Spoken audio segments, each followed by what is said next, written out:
Hello guys, welcome back again sa ating YouTube channel at sa ating programang The Action Man. Niga-niga shoutout po sa lahat natin ng mga viewers Luzon, Visayas at Mindanao all over the world. Muli naman nagbabalik ang inyong host na si The Action Man. Una sa lahat, pagpasensyahan nyo na po kung may bingo ho kayong maririnig. Ayan, may naglalaro kasi na bingo mga ka-action, no? Kasi alam naman na ninyo na may lamay po sa kapitbahay. Kaya naririnig nyo po yung bingo. Okay? So ito nga po mga ka-action, no? Pag-usapan po natin ang naging sagot ni Vice President at ang naging sagot ng isang congressman sa sagot ni Vice President Sara Duterte. So kitang-kita ho natin na nag-attend po ito si Sara Duterte sa nasabing hearing nung nandun si Digong, mga ka-action, mga kakamping, na hindi naman sana siya invited pero pumunta doon at tumagal hanggang midnight ho, mula umaga hanggang midnight po ang kanyang pag-attend. So ito po, may pahayag po siya dito. Kahit na daw na inabutan siya ng personal na i-invite siya sa plenary hearing sa darating na November 20, hindi daw siya pupunta. Hindi daw siya pupunta. Ito kasi ang mga dahilan mga ka-action. Alam nyo, nagtataka ako.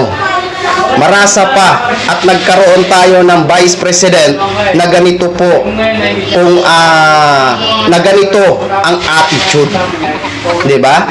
Nangangarap siya na maging presidente. Pero mismo siya ang gumagawa ng causes para hindi siya magustuhan o ma-disappointed sa kanya ang taong bayan. Tama ba ito ang mga naging sagot niya? Mga ka-action, mga kakampeng? Bago tayo magtuloy-tuloy, panoorin po natin ang nasabing video. Buti pa si dating Pangulo Rodrigo Duterte na numpang magsasabi ng katotohanan nang humarap sa House Quadruple Committee na nag-iimbestiga sa extrajudicial killings sa anti-drug war ng nakalipas na administrasyon. Ito ang reaksyon ni House Deputy Majority Leader Representative Paulo Ortega matapos ipahayag ni Vice President Sara Duterte na hindi ito dadalo sa nakatakdang pagdinig ng House Good Government and Public Accountability sa November 20 kaugnay ng paggastos ng confidential funds ng OVP at ng Department of Education.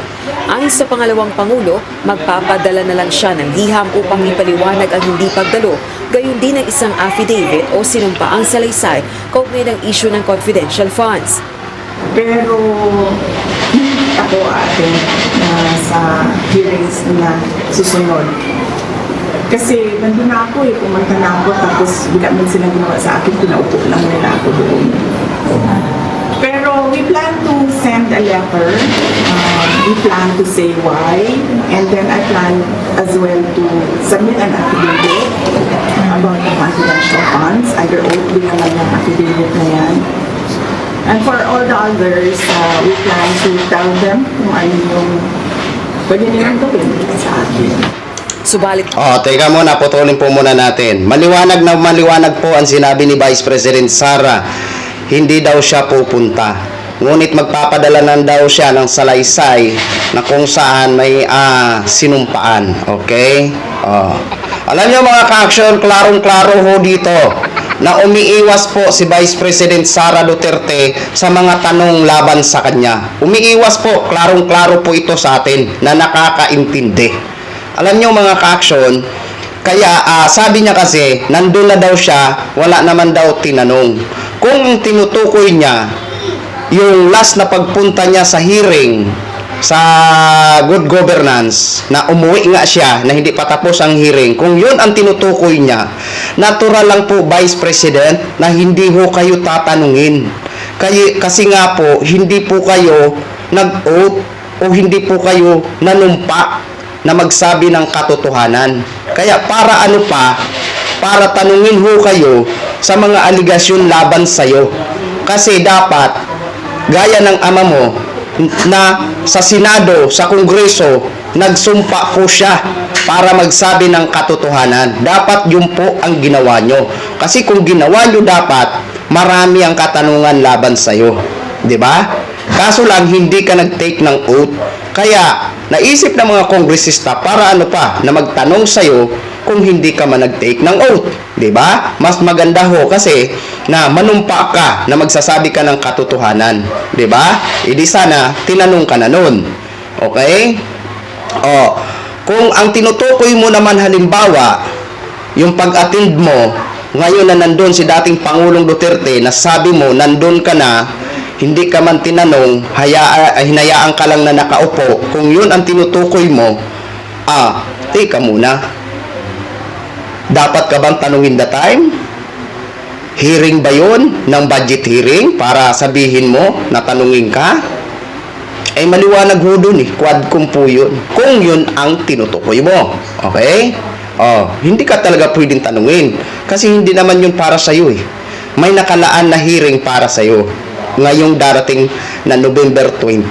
Kaya nga, personal na inabot sa'yo ang invitation para sa nasabing plenary hearing. Okay? 'Di ba mga ka-action, mga kakampeng? Ito po, pakinggan po natin ang sagot ni Balit ayon kay Representative Ortega, ayaw pa ring sumipot ni VP Duterte sa legislative inquiry dahil ayaw nitong matanong. Bahagi umano ito ng strategy ng pangalawang Pangulo upang iwasan ang responsibilidad at accountability kaugnay ng controversial na confidential funds. Ayon kay VP Duterte, dumalo siya sa unang hearing ng House Committee on Good Government and Public Accountability pero hindi naman siya tinanong ng mga kongresista kaya umalis na lang siya nang hindi tinatapos ang pagdinig. Pero kung yan ang tinutukoy ni Vice Presidente Sara Duterte, hindi naman talaga siya tatanungin siya. Hindi naman siya tatanungin dyan kasi una-una hindi nga siya nag-under ng oath. Hindi nga siya nag-take ng oath, mga ka-action. Kaya hindi ho talaga siya tatanungin. Pero kung nag-take siya ng oath, edi sana tapos na mga katanungan sa kanya. Ituloy po natin kung anong maging sagot nito. Pero binigyang diin ni House Committee Chairperson Representative Joel Chua, walang saysay ang magiging pagtatanong ng mga mambabatas kung hindi sumumpang magsasabi ng katotohanan sa legislative inquiry ang isang resource person. So, hindi ko alam kung bakit inibita nila ako, hindi man nila ako binigyan ng mga tanong. Hindi siya nag-vote So ayun, kasi under sa rules namin, dapat lahat ng mga tatanungin ay nagtitake ng oath. So balit hindi naman siya nag-oath. So sa aming paniniwala, wala rin namang magiging saysay kung ano yung sasabihin niya kung hindi naman siya magtitake ng oath. Dagdag naman ng House Committee Chairperson, pag-aaralan nilang mabuti ang isusumiting sulat at affidavit ng Vice Presidente. Rosa Licoz. Ayan po. Tama lang po ang naging sagot ni Congressman Paulo at ni Congressman Joel Chua ho, mga ka-action. 'Di ba? Tama po yung sinabi ni Kong Paulo. Umiiwas sa katanungan o umiiwas sa responsibility. At tama din po ang naging sagot ni Congressman Joel Chua. 'Di ba? Hindi siya nag-take ng oath. Kaya para ano pa, natanungin siya. 'Di ba?